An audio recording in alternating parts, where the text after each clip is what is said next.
दक्षिण चीन सागर में चीन की गुंडागर्दी से हर कोई वाकिफ है। इस गुंडागर्दी का जवाब हर तरफ और हर तरह से दिया जा रहा है।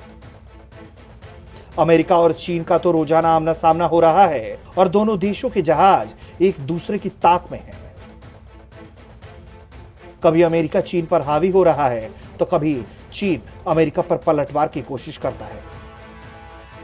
लेकिन दक्षिण चीन सागर में दूसरे देश भी अब चीन को लेकर काफी अलर्ट हैं और चीन की दखलंदाजी विस्तारवाद को खारिज करने के लिए तेजी से काम कर रहे हैं।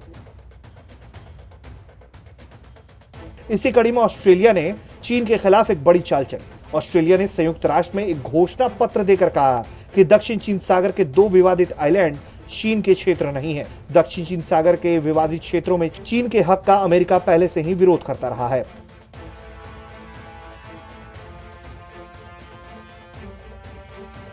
चीन दक्षिण चीन सागर के स्पार्टली और पार्सल आइलैंड को अपना बताता है। ऑस्ट्रेलिया के नए कदम से दोनों देशों के बीच तनाव और अधिक बढ़ सकता है। वहीं कुछ हफ्ते पहले ही विवादित क्षेत्र में चीन की नेवी ने ऑस्ट्रेलिया के जहाजों का विरोध किया था। ऑस्ट्रेलिया ने संयुक्त राष्ट्र से यह भी कहा है कि स्पार्टली और पार्सल आइलैंड पर चीन का दावा गलत है और यह समुद्री कानूनों को लेकर 1982 के संयुक्त राष्ट्र कन्वेंशन के मुताबिक नहीं है।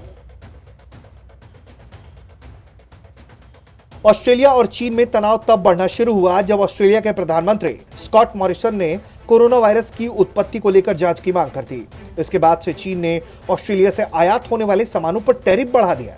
ऑस्ट्रेलिया ने संयुक्त राष्ट्र से कहा कि दक्षिण चीन सागर में चीन के दावे का कोई कानूनी अधिकार नहीं है।